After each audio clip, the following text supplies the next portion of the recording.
इस लेक्चर में हम डिस्कस करेंगे द रिलेटिविस्टिक क्वांटम मैकेनिक्स। अभी तक जो भी हमने क्वांटम मैकेनिक्स डिस्कस की है वो नॉन रिलेटिविस्टिक थी। और क्वांटम मैकेनिक्स किस पे बेस्ड थी? क्वांटम मैकेनिक्स बेस्ड थी श्रोडिंगर इक्वेशन पे। और श्रोडिंगर इक्वेशन क्या थी? श्रोडिंगर इक्वेशन थी S I is equal to I H cross I H cut del I over del T. ये श्रोडिंगर इक्वेशन थी। और जिसमें श्रोडिंगर एच क्या था आपका? आपने लिखी थी Schrodinger equation minus h cross square divide by 2m del square plus V whole psi is equal to I H cross del psi over del T. ये टाइम डिपेंडेंट श्रोडिंगर इक्वेशन थी। और time independent Schrodinger equation क्या थी? The left hand side is equal to E psi. तो इन पे based थी quantum mechanics. लेकिन ऐसे बहुत सारे फिनोमिना हैं हमारे पास जिनमें कि क्या होती है, जो वेलोसिटी होती है, जो हम सिस्टम देख रहे हैं या वेलोसिटी ऑफ पार्टिकल देख रहे हैं, बेसिकली हम माइक्रोस्कोपिक लेवल की बात करते हैं क्वांटम मैकेनिक्स में। तो उसमें जो पार्टिकल है, माइन्यूट पार्टिकल है, माइक्रोस्कोपिक सिस्टम है, उसकी स्पीड जो है बहुत ज़्यादा होती है। And that speed can not be neglected in comparison to c, small c, that is the speed of light. तो उनकी वेलोसिटी किसे अप्रोच करती है? c को करती है। जब उनकी वेलोसिटी c को अप्रोच करेगी तो आपकी रिलेटिविटी आ जाएगी सिस्टम में। आप रिलेटिविटी पहले भी पढ़ चुके हैं बीएससी में। तो उस रिलेटिविटी को आपको श्रोडिंगर इक्वेशन में इनकॉर्पोरेट करना पड़ेगा। यानी कि क्या करना पड़ेगा आपको? हैमिल्टोनियन को रिलेटिविस्टिकली करेक्ट करना पड़ेगा। और जो आपके क्लासिकल मैकेनिक्स में क्लासिकल ऑब्जर्वेबल्स थे उन्हें आपको ऑपरेटर से रिप्लेस करना पड़ेगा। जो नॉन रिलेटिविस्टिक थ्योरी थी वो स्पिन, एलिमेंट्री पार्टिकल्स की स्पिन को एक्सप्लेन नहीं कर पाई थी।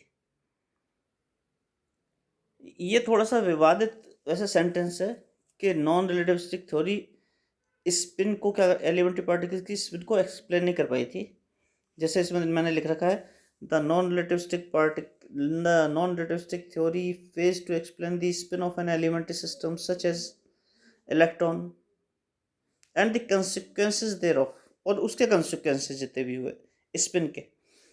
इनफैक्ट क्या है, ये आपकी क्वांटम मैकेनिक्स में यानी श्रोडिंगर इक्वेशन में, उसके डेवलपमेंट में, उसके सॉल्यूशन में स्पिन इनकॉर्पोरेट नहीं हो पा रही थी। जब डायरेक्ट ने इक्वेशन दी तब स्पिन इफेक्ट आया उसमें, जो भी स्पिन का इफेक्ट था।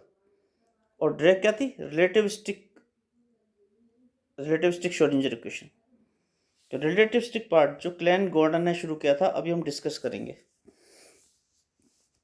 और दूसरी बात क्या है, अगर हम नॉन रिलेटिविस्टिक थ्योरी लेते हैं, non relativistic quantum mechanics discuss करते हैं, तो उसमें हाई एनर्जी फिजिक्स को हम डिस्कस नहीं कर सकते, हाई एनर्जी फिनोमिना को डिस्कस नहीं कर सकते।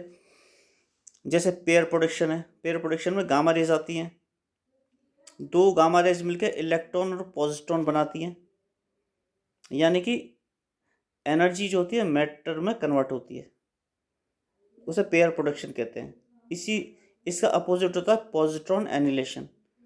पॉजिट्रॉन और इलेक्ट्रॉन यानी मैटर मिल जाता है और मैटर पूरा का पूरा एनर्जी में कन्वर्ट हो जाता है। इलेक्ट्रॉन और पॉजिट्रॉन मिलते हैं और दोनों का क्या होता है? गायब हो जाते हैं, उनका एनाइलेशन हो जाता है। पॉजिट्रॉन का एनिलेशन हो जाता है, नष्ट हो जाता है।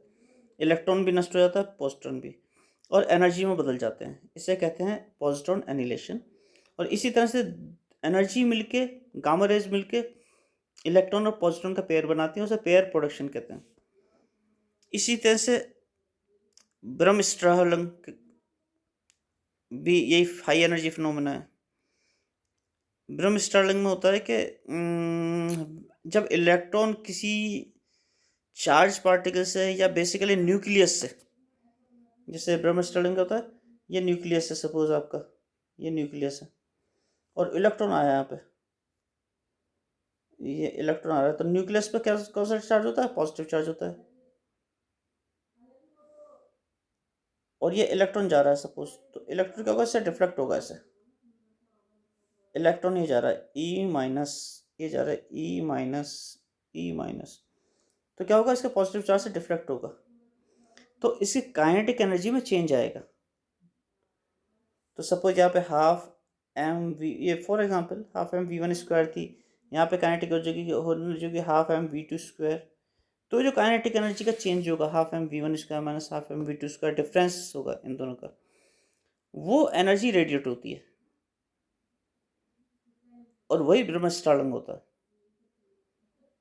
इन दोनों एनर्जी का डिफरेंस, यानी यहाँ पे अगर E2 है और पहले अगर E1 थी, तो E2 minus E1, E2 minus E1 जो होगा वो ब्रह्मस्त्रालंग के फॉर्म में निकलता है। तो इस तरह के फिनोमेना क्या होते हैं, हाई एनर्जी फिजिक्स के जो फिनोमेना होते हैं, जैसे एक्स रेज का प्रोडक्शन एटसेट्रा, तो ये इस तरह के फिनोमेना जो होते हैं उनके लिए आपको रिलेटिविस्टिक इफेक्ट को ऐड करना ही पड़ेगा, क्योंकि हाई एनर्जी इन्वॉल्व होती है।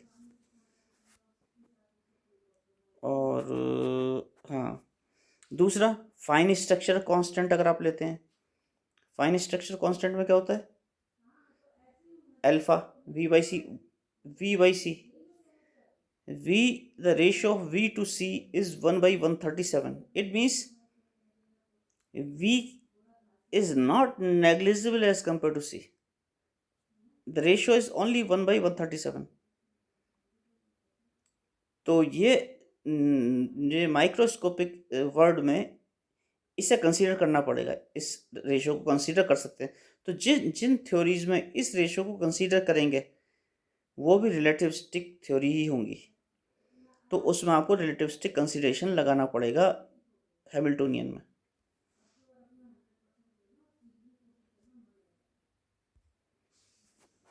नेक्स्ट पेज पे आते हैं। ये नोट्स मैं आपको पहले भेज चुका हूँ, और नहीं भेजें तो अभी आप पढ़ सकते हैं, मैं पूरा दिखा रहा हूँ। मैंने लिखा है why study relativistic quantum mechanics. ये वही चीज़ है जो भी अभी मैंने आपको एक्सप्लेन करी है कि रिलेटिविस्टिक क्वांटम मैकेनिक्स की स्टडी क्यों क्यों करें, क्यों ज़रूरी है। तो मैंने आपको बता दिया था, बहुत सारे एक्सपेरिमेंटली ऑब्जर्व फिनोमेना ऐसे हैं जो एक्सप्लेन नहीं किए जा सकते या समझे नहीं जा सकते नॉन रिलेटिविस्टिक थ्योरी से। दूसरा मैंने आपको बताया था हाई एनर्जी फिजिक्स में, हाई एनर्जी फिजिक्स के लिए when V is very much, V is comparable to C, तो और उसमें क्या होगा, रिलेटिविस्टिक क्वांटम मैकेनिक्स आपको लगानी पड़ेगी, यानी रिलेटिविटी को क्वांटम मैकेनिक्स में इनकॉर्पोरेट करना पड़ेगा, दोनों को मिला के एक थ्योरी बनानी पड़ेगी। हाई एनर्जी का मीनिंग क्या हुआ, जो मैं कह रहा हूँ high energy physics, high energy का मीनिंग हुआ that the energy of the microscopic system या microscopic particle is very much greater than its rest mass energy. अगर किसी माइक्रोस्कोपिक पार्टिकल की या माइक्रोस्कोपिक सिस्टम की एनर्जी उसकी रेस्ट मास एनर्जी से बहुत ज़्यादा है, तो तब हाई एनर्जी फिजिक्स कहलाएगी। जैसे फॉर एग्जांपल प्रोटॉन्स को एक्सेलरेट करते हैं एक्सेलेटर में, और उनकी 300 गीगा इलेक्ट्रॉन वोल्ट तक की एनर्जी मिल जाती है। प्रोटॉन्स की एनर्जी कितनी बढ़ जाती है, अब 300 गीगा इलेक्ट्रॉन वोल्ट तक बढ़ जाती है। और अगर प्रोटॉन की हम रेस्ट मास एनर्जी निकालें तो वो 0.94 GeV होती है, गीगा इलेक्ट्रॉन वोल्ट होती है। रेस्ट मास एनर्जी आप निकाल सकते हैं, rest mass energy of electron जैसे निकाल लिए हैं, suppose rest mass energy of electron निकाल लिए हैं, तो rest mass energy of electron आपको क्या पता है ना क्या होती है, rest mass of electron is m0 and the energy equivalent to its mass, rest mass, the energy equivalent to rest mass of a particle is called its rest mass energy. And what is that energy? From Einstein's mass energy equivalence, the energy equivalent to rest mass is rest mass into c square, यानी m0 into c square. For electron am not is 9.1 into 10⁻31 kg और सी is 3 into 10⁸ metre पर second. तो am not C square ये electron के लिए निकाल रहे हैं, तो ये जो एनर्जी आएगी जूल में आएगी। इसे इलेक्ट्रॉन वोल्ट में बदल सकते हैं। कैसे? 1 EV electron volt is equal to 1.6 into 10⁻19 joule. इससे एक इलेक्ट्रॉन वोल्ट में कितने जूल होते हैं? 1.6 इंटू 10⁻19। तो इस फॉर्मूले से इसे इलेक्ट्रॉन वोल्ट में बदल देंगे। तो इस तरह से आप रेस्ट मास एनर्जी निकाल सकते हैं इलेक्ट्रॉन वोल्ट में। इसी तरह से प्रोटॉन की निकाल लेंगे। तो इलेक्ट्रॉन की रेस्ट मास एनर्जी आती है 511 मुझे एग्जैक्ट निकाल के देखनी पड़ेगी, KeV के करीब आती शायद 511 KeV किलो इलेक्ट्रॉन वोल्ट आती है शायद। 0.511 MeV आती है शायद, MeV। हाँ, क्योंकि इलेक्ट्रॉन का मास क्या है? बहुत कम है। और प्रोटॉन का मास कितना हो जाएगा? इलेक्ट्रॉन का मास कितना था? 10⁻31 kg और प्रोटॉन का किस ऑर्डर का होता है? 10⁻27। तो एकदम 4 का डिफरेंस आएगा। नहीं, प्रोटॉन का मास 10⁴ टाइम्स के अप्रोक्स ज़्यादा हो जाएगा, तो एनर्जी इतनी ज़्यादा हो जाएगी। तो निकाल लेंगे तो 0.94 GeV के अप्रोक्स आएगी। तो जो एक्सेलेटर्स में प्रोटॉन्स को एक्सेलेट करते हैं और वो हाई, उनकी मैक्सिमम एनर्जी 300 GeV आती है, जो कि उसकी रेस्ट मास एनर्जी से बहुत ज़्यादा है 0.94 से, इसलिए उसे हाई एनर्जी प्रोटॉन्स कह सकते हैं। अगेन फोटॉन्स के केस में क्या होता है? फोटॉन्स का rest mass zero rest mass होता है और वो हमेशा सी से ट्रेवल करते हैं, स्पीड ऑफ लाइट से। तो फोटोन को भी जब कंसीडर करेंगे तो नॉन रिलेटिविस्टिक थ्योरी ही लगाएंगे। दूसरी बात क्या है? जो हाई एनर्जी फिनोमेनाज हैं उनमें हम नए जो मतलब बहुत ज़्यादा एनर्जी के साथ कोई रिएक्शंस होती हैं, तो उनमें नए फिनोमेना भी एक्सपेक्ट कर सकते हैं कि नए फिनोमेना होंगे। तो one can expect the new phenomena to appear at relativistic velocities. जैसे लार्ज हेड्रॉन कोलाइडर बनाया गया था, आपने कभी पढ़ा हो, LHC बहुत फेमस हुआ था, जो ज़मीन से कई बहुत अंदर बनाया था ज़मीन के, उसमें हाई एनर्जी पे पार्टिकल्स का कॉलिजन करवाया गया था इतना, और उसमें अरबों रुपये खर्च किए गए थे। क्यों खर्च किए गए थे? क्योंकि ये विश्वास था कि इस स्पीड से अगर कॉलिजन होगा, हाई एनर्जी में अगर कॉलिजन होगा, तो हो सकता है कोई अजीब सी चीज़ मिले, नई बिल्कुल फिनोमेना मिले, हमें नए तरह के पार्टिकल्स मिले, गोल्ड पार्टिकल्स मिले। मतलब गोल्ड मीन्स गोल्ड नहीं, मतलब ऐसे पार्टिकल्स मिले जो आपने सोचे ना हो। तो न्यू फिनोमेना हम एक्सपेक्ट कर सकते हैं रिलेटिविस्टिक वेलोसिटी पे जब रिएक्शन करवाई जाएंगी उसमें।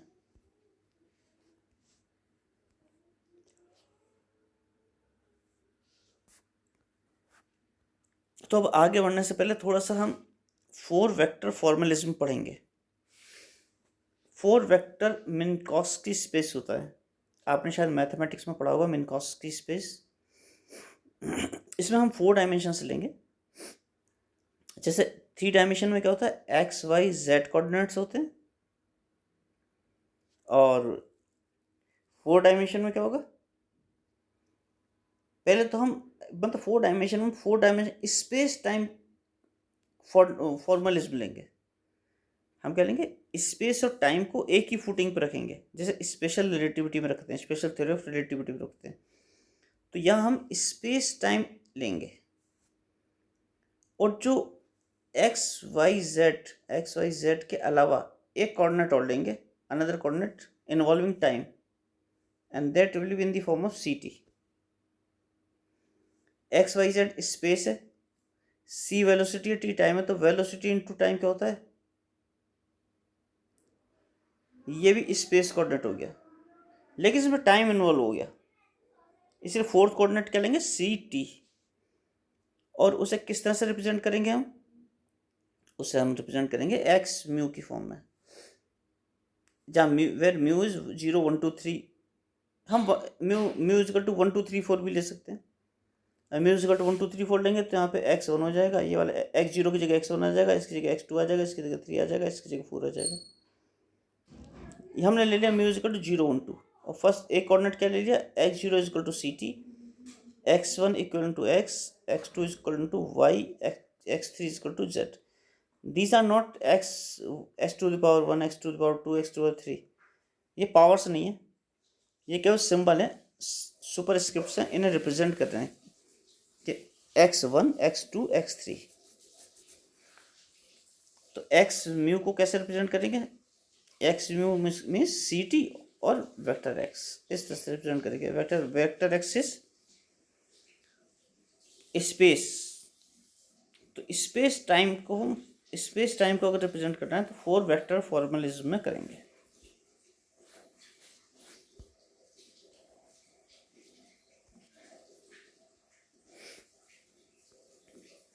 यहाँ पे x0 को ct लिया है,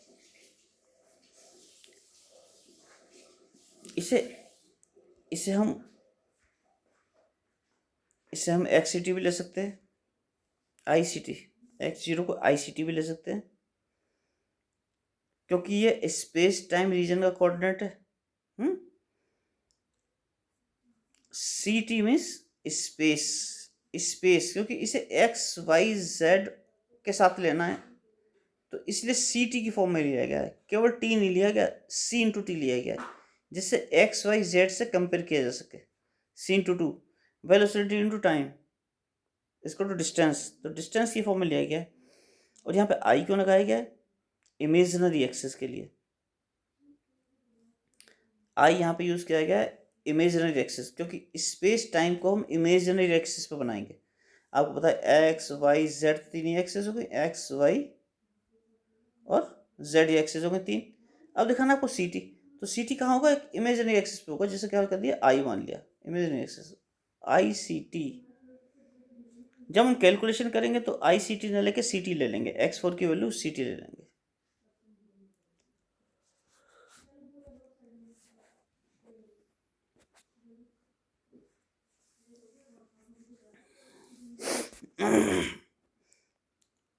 अब आपको पता है, जैसे रिलेटिविटी में मैंने पढ़ाया था, 2 फ्रेम पढ़ाए थे, एस और एस प्राइम। तो अगर एस प्राइम मूविंग फ्रेम था, एस रुका हुआ फ्रेम था, तो एस प्राइम में अगर हम ऑब्जर्व करें 4 वेक्टर, जरा मैं उस पर लगा देता हूँ फ्लाइट मोड पे, मैसेज आएंगे नहीं तो बार बार। एस प्राइम में मूविंग फ्रेम में अगर हम ऑब्जर्व करें 4 वेक्टर्स, तो एक्स म्यू की जगह एक्स प्राइम म्यू लिख सकते हैं उसे। हमारे क्या था कोऑर्डिनेट, एक्स म्यू से रिप्रेजेंट किया था, ये था एस फ्रेम में। तो एस प्राइम फ्रेम में क्या हो जाएगा, इसे एक्स प्राइम म्यू कह सकते हैं, एक्स प्राइम म्यू। तो हमने एक्स प्राइम म्यू कह दिया एस प्राइम फ्रेम में, ये कह दिया एक्स प्राइम म्यू, और इसे डिफाइन कर दिया lambda new mu X new, lambda new mu X new. Lambda जहाँ पे लॉरेंस ट्रांसफॉर्मेशन को रिप्रेजेंट करता है। इनफैक्ट हमने क्या किया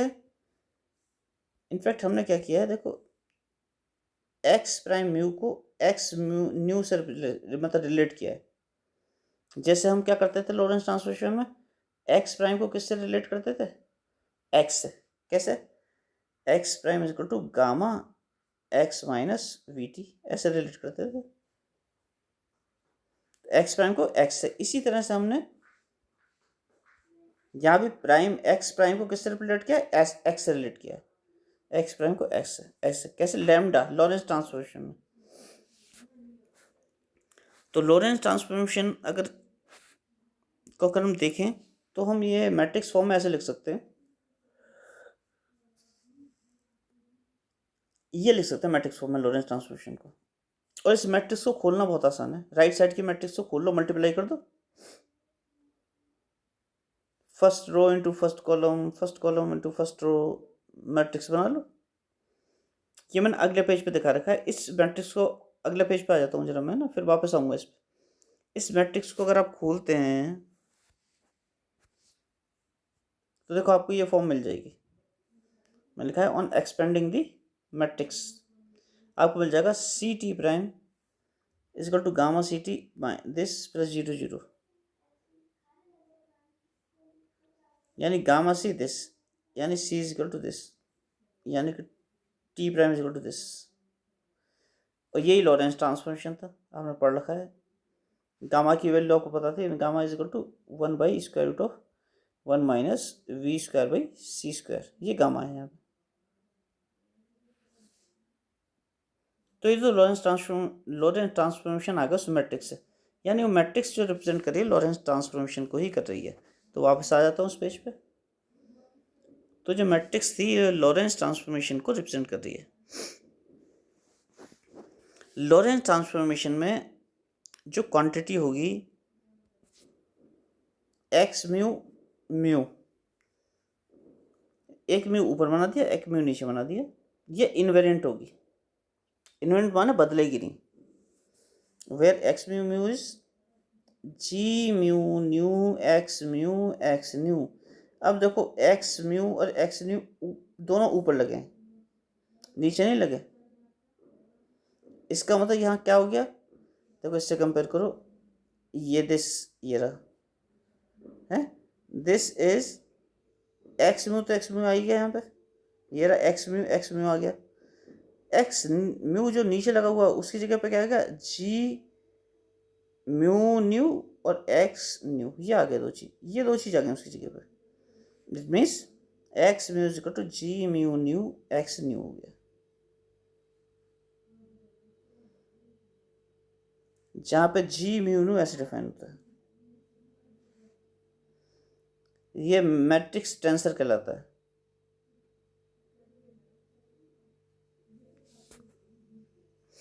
अगर हम और डिटेल में जाएं थोड़ा सा, जिसकी जरूरत नहीं पड़ेगी आपको, तो आप लॉरेंस ट्रांसफॉर्मेशन में लिख सकते हैं X mu prime is equal to G mu X prime nu. ऊपर वाली इक्वेशन से ये रही, इससे इस वाली इक्वेशन से आप नीचे आते हैं, क्या लिख सकते हैं, इससे नीचे वाली से लिख सकते हैं, ये वही इक्वेशन है, बस प्राइम लगा हुआ है। और जो प्राइम लगा हुआ है एक्स प्राइम म्यू, यहाँ पे ये जो प्राइम है, ये इसे लॉरेंस ट्रांसफॉर्मेशन के फॉर्म में लिख सकते हैं, प्राइम लैम्डा इन्वॉल्व करना पड़ेगा यहाँ पे, और एक्स इन्वॉल्व करना पड़ेगा, ऐसे लैम्डा और एक्स। तो ये लिख दिया, ये भी ऊपर लिखा हुआ है, g mu nu lambda alpha, g mu nu lambda alpha mu x alpha lambda beta nu x beta, जहाँ पे ये था ही पहले। इससे वैसे आपको ज़्यादा कुछ लेना देना नहीं है, इसे स्किप कर दीजिए आप ना, थोड़ा आगे अगले पेज पे आते हैं। वैसे थोड़ा सा मीनिंग और लिखा रखा है मैंने, एक्सप्लेन कर रखा है ढंग से ना। अच्छा ये तो आपको दिखा चुके, नेक्स्ट पेज पे आते हैं। अब 4 वेक्टर क्या है, तो इसमें any mathematical object A mu, ये 4 वेक्टर कहलाएगा अगर ये एक्स म्यू की तरह ट्रांसफॉर्मेशन होगा इसका। तो अगर ए म्यू और बी म्यू 4 वेक्टर्स हैं, तो ए डॉट बी ये आएगा, ये जो होगा ए डॉट बी की वैल्यू, ये स्केलर होगी अंडर लॉरेंस ट्रांसफॉर्मेशन, तब 4 वेक्टर कहलाएंगे। अगर ए म्यू और बी म्यू 4 वेक्टर्स हैं, देन ए डॉट बी की वैल्यू जो होगी स्केलर होगी लॉरेंस ट्रांसफॉर्मेशन के अंतर्गत, यानी कि ये इनवेरिएंट होगी लॉरेंस ट्रांसफॉर्मेशन के अंतर्गत। जैसे इसकी जगह पे x0 आ गया, जैसे अगर हम ये बराबर ले लें, सेम वेक्टर ले लें, ए डॉट ए लेने मान लिया, तो x0 square ex prime x1 square x2 square x3 square same vectors का ले लिया दो का इज इक्वल टू दिस। ये जैसे इन्वेरिएंट होता है, ये लॉरेंस ट्रांसफॉर्मेशन के अंतर्गत इन्वेरिएंट होता है। ये बीएससी में ढंग से पढ़ाया जाता है। और एक क्वेश्चन भी आता है, prove that this quantity is invariant under Lorentz transformation. तो आपको प्रूव करना होता है कि this quantity is equal to c square t prime square minus x prime square minus y prime square minus z prime square. ऐसे सब की जगह प्राइम प्राइम लगा के वही चीज़ लिखोगे तो उसके इक्वल आएगी ये वाली चीज़। Then it will be invariant under Lorentz transformation. Four vector momentum की अगर बात करें तो फोर मोमेंटम तो जैसे एक्स में होता है ऐसे पी में होता है। पी में होगा एम वी, पी होता है एम वी, यानी M D X by D T, यानी कि M D X mu by D tau, tau D X by D T की फॉर्म में। टाउ प्रॉपर टाइम होगा और आपको पता है प्रॉपर टाइम लैम्डा से मल्टीप्लाई कर दो तो टाइम मिल जाता है। तो T is equal to gamma into proper time. और गामा क्या था?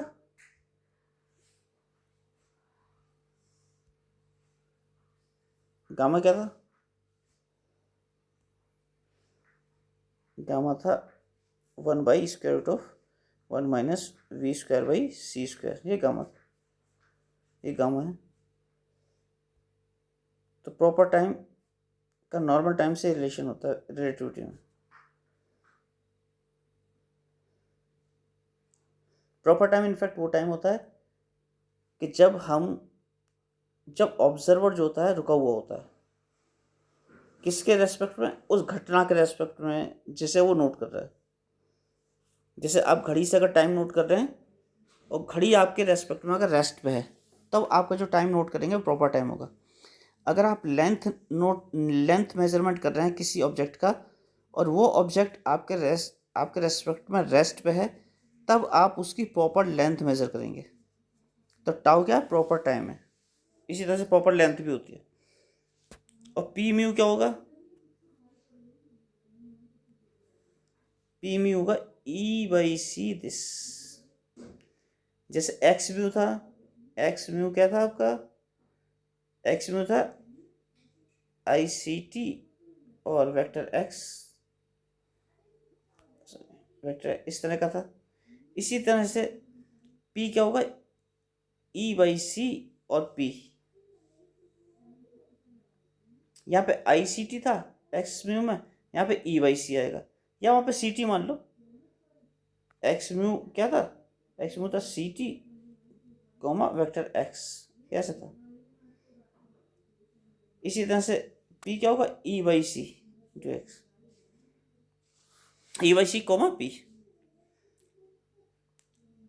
तो फोर्थ वेक्टर कौन सा है? चौथा कौन सा कहाँ से आएगा कंपोनेंट? जैसे हमारे स्पेस टाइम कोऑर्डिनेट बढ़ाया था हमने, एक्स में क्या बढ़ाया था हमने? एक्स में हमने एक्स जीरो बढ़ाया था, एक्स जीरो को क्या कहता? C T. इसी तरह से यहाँ पे भी अगर हम देखें तो हमने कायदे से ई जीरो बढ़ा लिया है। ये ई बाई सी क्या है? एक तरह से ई जीरो बढ़ा दिया है, ई जीरो कोमा या पी जीरो, सॉरी मैं ई जीरो कर रहा हूँ, पी जीरो बढ़ा दिया हमने, पी जीरो कोमा पी। जैसा आपने लिखा था एक्स जीरो कोमा एक्स, ये क्या था? एक्स म्यू, एक्स जीरो था सी टी, तो एक्स म्यू की वैल्यू थी एक्स जीरो कोमा एक्स। इसी तरह से पी की वैल्यू होगी p zero comma p. What is p zero? E by c. देखो आगे लिख भी रखा है। और इन्वेरिएंट क्या होगा फिर? ये होगा जैसे एक्स था, तो P zero square minus P one square minus P two square, ये इन्वेरिएंट होगा। P zero square is E by C square, और इन तीनों का स्क्वायर माइनस कॉमन ले लो तो P one square plus P two square plus P three square यानी पी स्क्वायर। अगर ये एम स्क्वायर सी स्क्वायर के इक्विवेलेंट है तो आपको इक्वेशन मिल जाएगी, रिलेटिविस्टिक इक्वेशन मिल गई। देखो एनर्जी की, ये आप रिलेटिविटी में पढ़ चुके हैं, रिलेटिविस्टिक इक्वेशन एनर्जी की, ये मिल जाएगी। और अगर ऑपरेटर फॉर्म में लिखें, जैसे ई था, ऑपरेटर फॉर्म में अगर लिखें तो P क्या हो जाएगा, P यहाँ पे क्या था पहले, E by c, E by c, और क्या था माइनस P, ये था। यानी आपका था E बाई सी, फिर पी एक्स, माइनस नहीं था प्लस था, पी एक्स, पी वाई और पी जेड, ये था किसका, पी म्यू,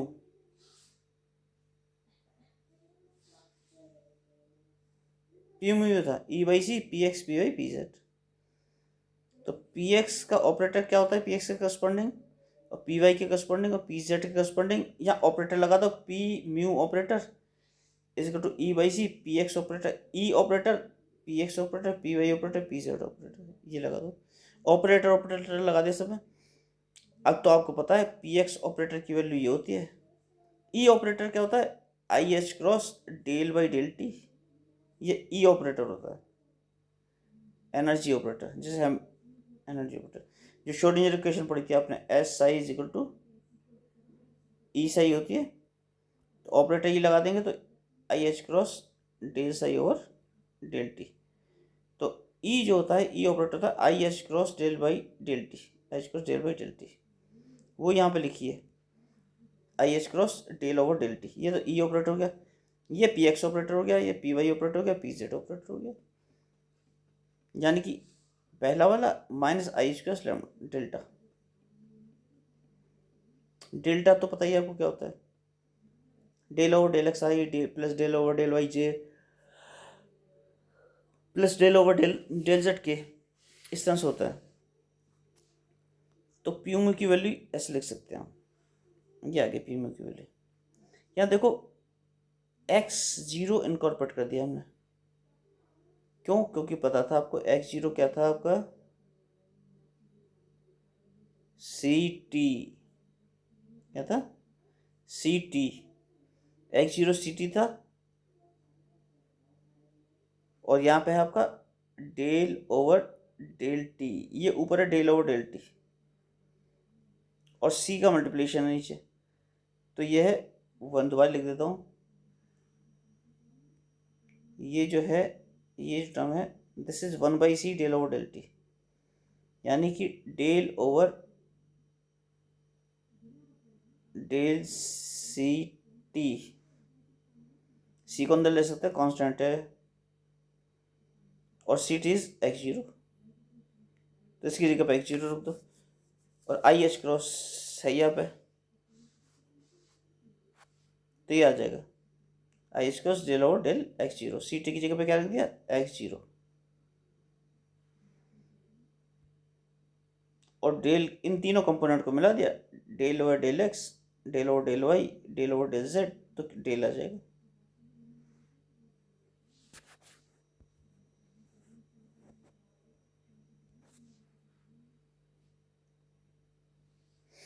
यहाँ पे पी जीरो को ई बाई सी ले सकते हैं, पी जीरो को आई ई बाई सी भी ले सकते हैं, उसी कारण से जैसे हमने एक्स जीरो को हमने आपको बताया था, हमने बताया था एक्स जीरो को हम सी टी लेते हैं, लेकिन आई सी टी भी ले सकते हैं, I C T, I imaginary axis बताती है, और C T space time coordinate है। इसी तरह से पी जीरो को ई बाई सी लेते हैं, लेकिन आई ई बाई सी ले भी ले सकते हैं, क्योंकि ये बताता है कि ये वाला जो कोऑर्डिनेट है पी जीरो, पी जीरो के साथ क्या था, P one, P two, P three, तो P one, P two, P three तो P x, P Y, P Z हो गया, लेकिन जो पी जीरो है ये स्पेस टाइम के करस्पॉन्डिंग मोमेंटम है, वो क्या है, आई ई बाई सी, क्योंकि इमेजिनरी एक्सेस आई पे है।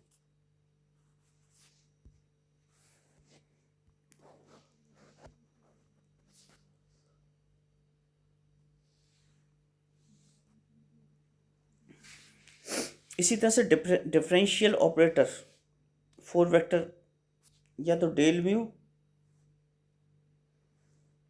और डेल म्यू, डेल्टा, इसे मैं डेल्टा कह देता हूँ और इसे डेल कह देता हूँ, चलो, तो डेल्टा म्यू या और डेल म्यू ऐसे रिप्रेजेंट होगा, और एक्स जीरो की वैल्यू क्या थी, सी टी, तो एक्स जीरो की जगह पे आ गया। अगर म्यू नीचे लगा देंगे तो नीचे लगाने वाला जो डेल म्यू होगा डेल्टा म्यू होगा वो ऐसे रिप्रेजेंट किया जाएगा, या माइनस साइन हट जाएगा।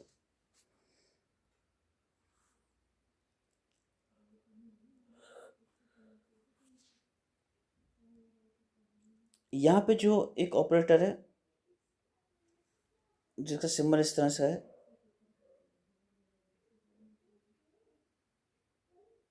इससे del square minus 1/c² del square over del T square, ये मैंने यहाँ लिख रखा है, देखो ये लिख रखा है। दिस इज, ये डीएलएम्बर्ट्स ऑपरेटर कहलाता है। और ये सिंगल लाइन है बेटा, ऐसा है, ऐसा है, ये डीएलएम्बर्ट्स ऑपरेटर, दिस इज डीएलएम्बर्ट्स ऑपरेटर, जिसकी वैल्यू इसके बराबर होगी। आप चाहें तो डेल म्यू और डेल म्यू नीचे रख के उनका मल्टीप्लिकेशन कर सकते हैं। मल्टीप्लिकेशन किस फॉर्म में आता है आपको ध्यान होगा, जैसे आप कहा था एक्स म्यू और एक्स म्यू, तो क्या था x0² माइनस x1², सॉरी नीचे का वन हटा दो, ये नीचे का वन हटा देते हैं, माइनस x2² माइनस x3², ऐसा आया था ना। इसी तरह से डील इसका भी आएगा, इसका आएगा, तो इसका जब लगाओगे ना आपको delta mu two delta mu, तो इस तरह का आ जाएगा, ये डीएलएम्बर्ट्स आ जाएगा। इसमें ये वाला साइन हो सकता है, ये वाले प्लस में ले लो और ये माइनस में ले लो, या ये माइनस में ले लो वो प्लस में ले लो, एक ही बात है। अब आते हैं नेक्स्ट टॉपिक पे, क्लेन गॉर्डन इक्वेशन। इसे अभी नेक्स्ट लेक्चर में डिस्कस करेंगे। यहाँ से आपकी रिलेटिविस्टिक क्वांटम मैकेनिक्स शुरू होती है, तो इसे नेक्स्ट लेक्चर में डिस्कस करेंगे अभी।